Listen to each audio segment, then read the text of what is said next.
One look or one touch that can say a million words. You can kind of feel a magic in the air, and you can tell that the young people also are feeling that. When I came, I didn't know anybody here, and I was a bit shy, but Tanisha was so nice, I was like, why wouldn't I be myself? But today I want to teach you guys how to, it's like traditional play, but it's the one where you have to go down, come back up and down. What was nice here, being older, but watching you guys lead the process and drive the process and the show itself. Once upon a time. Was so satisfying, just inspiring to watch. The reassurance of working all together. It was such a collaboration of everybody in the room. You just kind of could trust in that and know that you would be inspired. Something would resolve.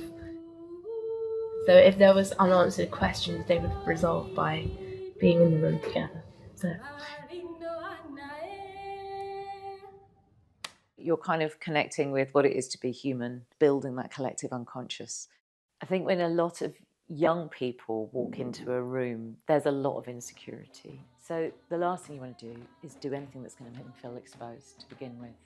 So the very first thing we do is based on the idea of relatedness. It's fun group questions that relate to silly things about your day.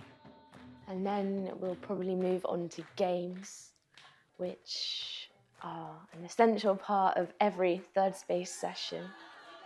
Having the freedom to have fun or to make mistakes. To be daft and loud and laugh. For some of them to be good at something, and for others to be bad at something and find that funny. Yeah.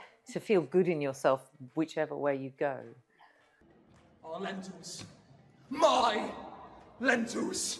Oh, they were all I had left in this world, all that I had left to love and live for. And it sort of enables you later in rehearsal to enjoy feeling daft and to enjoy having fun. I think it sets the sort of energy and mood for the rest of the session, because there's all this excitement of playing the game and wanting to win or not winning, and the frustration and all those kind of feelings. Everyone is their own character, with maybe one person being like the main role, but everyone is also their main character in the show. Everyone is needed to make the show an actual amazing show, which is fantastic. Because we're creating the entire piece ourselves. There's not really a fixed idea or way of doing any of the parts. Yeah, that kind of works. Maybe. Yeah, there's not really a limit to what they can do with whatever role they're playing. Just like kind of being together in a sort of low stakes kind of way. Oh wait, this is actually fun. We'll flip. Wait. No! Oh, no! Come on. If you go over, you all go down.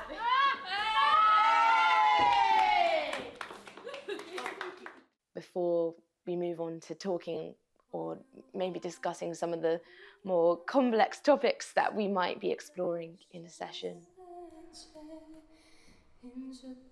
Hello? Hello? Can anyone hear me? I can hear you. Help me, please. I'm trapped. I think it's really important that young people are involved in the research, empowering for them to be asked to think about these deep themes. I researched this story. I wanted to find out more about my country, Libya. I feel like it's a very unknown country and it's not really spoken about. So, let's tell a tale from Libya. So I remember the very beginning when you all went off with books and sat in the corner. I came with a rucksack that was like 3 kilograms. And I was amazed that you were interested to explore folk stories. I was amazed that you were interested more in the making of the play than just the acting of the play. The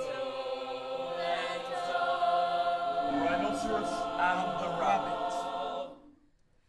I think the fact that they're given this opportunity to express themselves on these more complex or large topics is actually really exciting for them.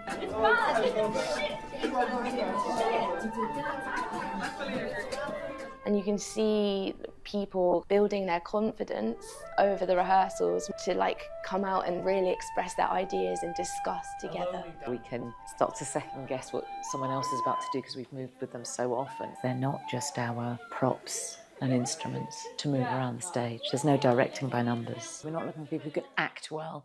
We're looking for people who are interested in discussion, who are interested in saying something through creative means. I'm so small, and the darkness around me is so big. It wants to eat me up. It is going to eat me up. Listen to me, child. The fact that young people are politicised and they have opinions and they have feelings and thoughts about the world around them, there needs to be a place where that is platformed. Yeah, definitely. Exactly.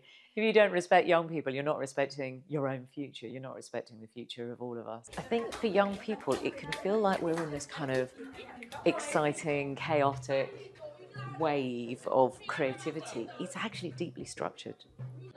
So you kind of want a mixture of vigilance, discipline, and complete playfulness at the same time. So it's marrying the two.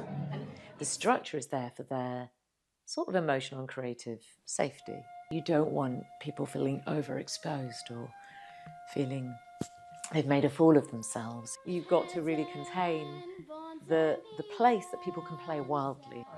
I want to look at how you make space for them when they shove their way through. So you can do it with dignity, yeah? But the containment we've done for so long, it's kind of invisible. We have lots of conversations, lots of chats about what is on young people's minds. There might not be a title, there might not be a particular story in mind.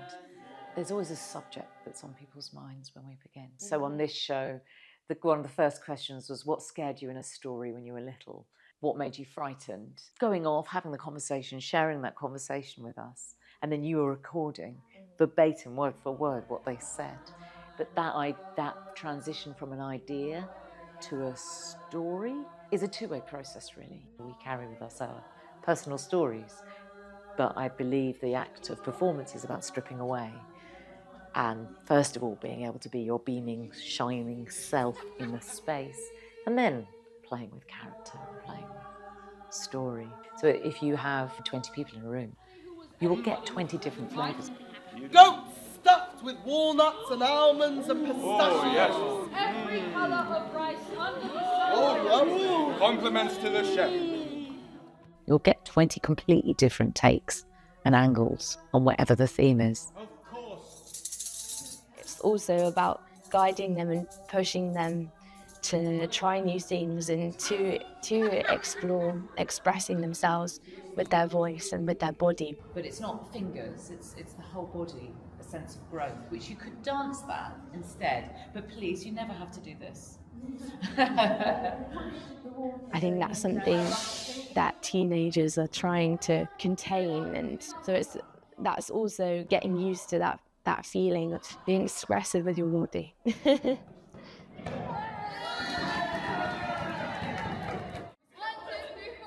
They'll often get a chance to go in groups and make something together without us telling them what to do, and then bring it and share it. Hip hop, come on, you do something. 2.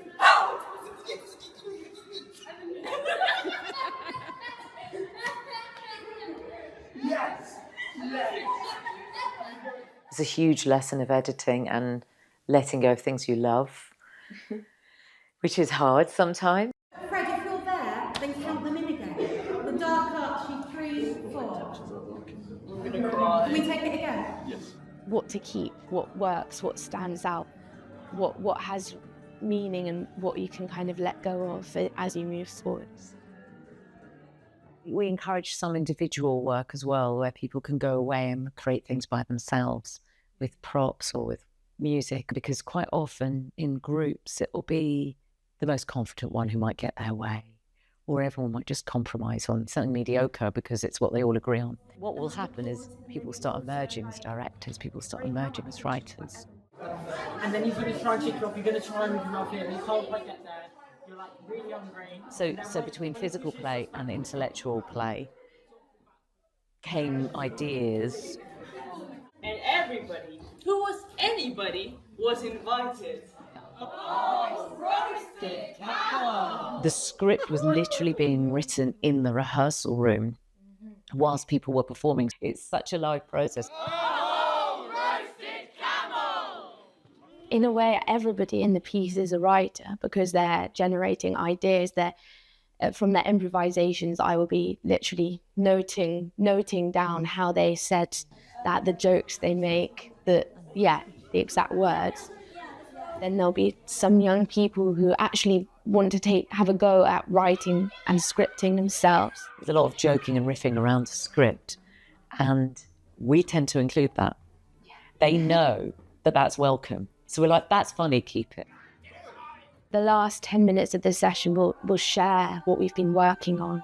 And that's a chance for us to watch each other, to congratulate each other on the amazing work. Because it is always amazing work. Bravo, bravo! To kind of reflect together and maybe check everyone's mood as well. Even though it's just simply clapping each other. It's good for everyone to feel like that sense of what they've achieved in session as well. We do total theatre, which involves music, involves script, involves movement.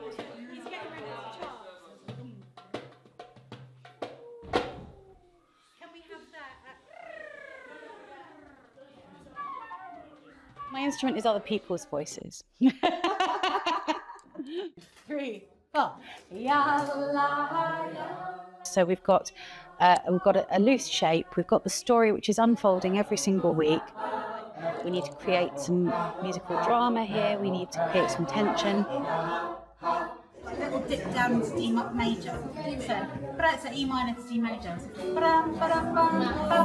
Maybe create a motif for different characters. And so we kind of create the motifs together, and I take them home and sort of polish them up a bit, record them, and put them on the shared group for further discussion and exploration. Some of the company have brought in songs from other cultures that they already know, that are in their family, and we've woven those in as core textures throughout the piece. Sweetheart, if you're singing like that, you're head up, so across rather than down. Yeah. Thank you. That's it. It's a really rich process, pulling together the different strands and pulling them together as a choral community as well. Trying ideas, taking them home, trying them out. I don't think that's it. And then the rest of it is working with Best Foot Music to create the live music with recorded pieces as well. Everybody in the room gets a chance to work with amazing crew. Yes, Dave. Yes. Yes, Dave. So people can learn about lighting and choreography and all these things. I am obsessed with the costumes and the scaffolding. I love the personality in the crew. It moved loads of people. I genuinely heart the whole cast and provided what I wrote. We all work as one big team. Being under so much pressure brought us together like a family. I get that, yeah. Every voice is heard, every voice is valued, and the production itself is a way of sharing those voices. In my own experience at Third Space, kind of coming through the stage of being like, I guess, a student, or like, would you call them students? I don't like a member, a part of the company. Yeah. From being a young member, like living and breathing as part of an ensemble that you're describing is just very unique to what we do, I think. I never really had that same feeling in any of the other things I took part in when I was younger. Yeah. And then we make a play. At the very end, we make a play, don't we? And that bit's quite easy. Suddenly there's a play. Then we might mash out rehearsals. By that point, people are kind of hungry to be directed as well. They're okay with that. They're like, okay, yeah. What's all this then? The making of a play is actually quite quick and light. I'm surprised no one's caught on. Because so much has been invested into people feeling confident, people feeling connected, people feeling what the world it is that they're making. Tale of the Hawa. A creative and physical and atmospheric language has happened. We are beautiful. We are grotesque. You need to sleep on it, you need to wake up with it. We are outrageous. And then that language is there, we all know what it is. We could just make a show. It's great. You've got actors and creatives in the room who have already sharing a common language. And it's that sharing of a common language with your bodies, with your minds, with your artistry, that actually is how you make a play. It's how you make a new piece of creativity. Creating something that's just at the end of the day going to vanish. Never to be seen again. Even the smallest creatures can have the greatest strength. Sing it! Even the smallest